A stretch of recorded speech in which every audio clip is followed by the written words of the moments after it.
Salutare! Astăzi vom vorbi despre dropshipping.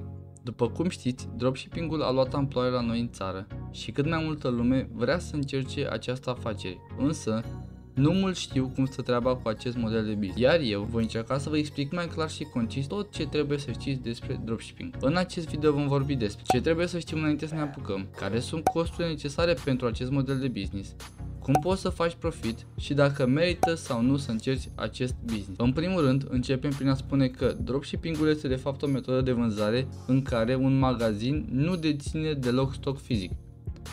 Ce înseamnă asta mai exact? Practic, clientul comandă de pe site-ul tău, iar tu dai comanda mai departe la distribuitor și el va trimite direct la client, iar tu vei rămâne doar cu profitul adăugat de tine. De exemplu, Andrei vrea să cumpere o husă și vrea să îi fie livrată la domiciliu, iar el va căuta pe Google huse telefon și va găsi un magazin online al tău, unde va decide să placeze o comandă. În continuare, tu ca și proprietar vei primi comanda lui Andrei și o vei da mai departe la distribuitor cu datele lui Andrei, dar Andrei nu va primi cu datele distribuitorului, ci cu datele magazinului tău. El nu va ști că tu ai dat comanda mai departe la distribuitor și tu ți-ai oprit doar profitul, iar toată lumea este fericită. Bun, acum că știm ce este dropshipping, cum să treaba cu el, vrem să știm dacă ne convine să începem acest business sau nu. Păi, ca și avantaje, avem că bugetul de început poate fi de $500 pentru că tu ești încă în faza de testare și vrei să vezi cum te descurci. În acest buget intră vânzarea firmei, contabilul firmei, abonamentul magazinului, testarea produsului cu reclame pe Facebook, Instagram, TikTok, dar și plasarea comenzilor către furnizori primite de la clienții tăi. Prin flexibilitatea produselor, ne referim la faptul că putem oricând schimba și testa alt produs până când vom găsi produsul câștigător, deoarece noi nu deținem niciunul din ele fizic. Asta este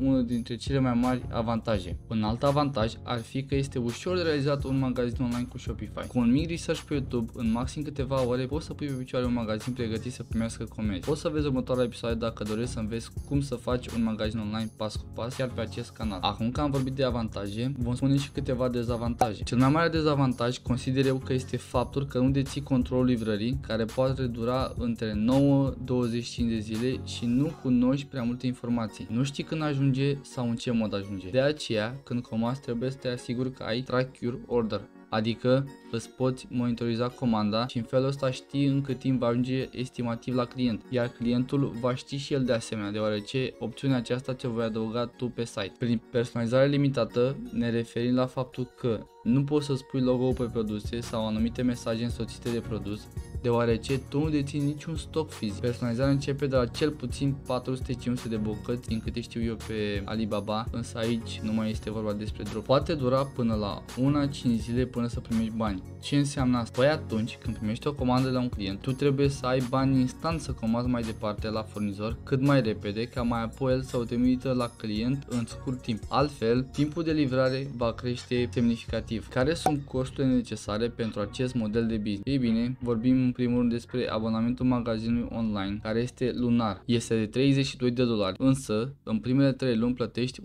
Oferta asta încă este valabilă în februarie 2023. Domeniul, care este anual, îl plătești între $5-15 în funcție de site-ul unde găsești. Eu personal vă recomand Namecheap sau GoDaddy, deoarece au prețuri foarte mici. Pe Namecheap mi-am luat domeniu cu $5, însă puteți să căutați unde doriți. Testarea produselor. Aici vă costă între $10 și $100, chiar mai mult pe produs, deoarece nu știți cât de bun este, nu știți cât de repede se vinde, nu știți dacă se vinde, dacă piața este saturată de acest produs sau dacă are potențial. De aceea trebuie să investiți niște bănuți în reclame pe Facebook, pe TikTok, pe Google, unde considerați că este mai ok să vă testați produsul. Iar dacă vedeți că deja ați depășit suma de $100 și nu aveți nici măcar o comandă, cel mai bine ar fi să căutați alt produs. Iar dacă, în cazul fericit, începeți să aveți comenzi, măriți bugetul, creșteți suma reclamelor, puneți cât mai mult. Costul comenzii primite de la client. Aici este în funcție de comandă, pentru că dacă dumneavoastră aveți un produs de $30, trebuie să aveți bani instant ca să dați comanda mai departe, cum v-am explicat mai înainte. Cu cât dați comanda mai repede, cu atât va ajunge la client mai repede, iar clientul va fi fericit și în continuare va mai comanda de pe site-ul dumneavoastră sau vă va recomanda alte persoane. Cam astea ar fi costurile. costurile pentru o testare a dropshipping-ului, dar asta nu pot să spun că este chiar legal, pentru că legal trebuie să aveți firmă înființată, să aveți un contabil. Contabilitatea puteți să o țineți și dumneavoastră lunar, dar cel mai recomandat este să luați un contabil. De exemplu, prețul pentru înființarea firmei este undeva la 100-150 de dolari cu toate actele, iar un contabil lunar, asta este în funcție de numărul comenzilor, însă poate fi undeva între 30 și 100 de dolari, în funcție de cum negociați. Acum că știm care sunt costurile necesare pentru acest model de business, haideți să vedem cum putem să facem profit. De exemplu, tu vrei să importi de pe AliExpress un tricou care pe AliExpress costă 5 dolari cu transport gratuit. Tu îl vei pune pe magazinul tău făcut în Shopify sau orice altă aplicație, îl vei pune cu 20 de dolari, din care scazi costul produsului achiziționat 5 dolari, costul reclamei, să spunem estimativ 5 dolari până la achiziție, până la prima comandă, TVA-ul minus 2 dolari, asta în cazul în care ai firmă, și după ce tragem o linie, la final rămânem cu 8 dolari profit. Iar ca să facem un calcul lunar, dacă ar fi să avem 5 comenzi pe zi cu 8 dolari profit fiecare comandă, timp de 30 de zile ar fi 1200 de dolari profit. Dar din asta cădem contabilul, să spunem estimativ 100 de dolari și am rămâne cu 1100 de dolari profit pe lună. Însă, pentru a ajunge la această performanță, trebuie să investești mult timp în tine. Trebuie să cauți bine pe net, să te documentezi bine, să te uiți la cât mai multe videouri și să fii conștient că acest model de business include și riscuri. De exemplu, în prima lună poți să fii pe minus cu 200 de dolari, iar în următoarea să fii pe profit cu 2000 de dolari. Totul depinde doar de tine, de munca pe care o depui și cât timp depui acestei afaceri. Rezultatele pot apărea peste noapte sau pot apărea într-o lună,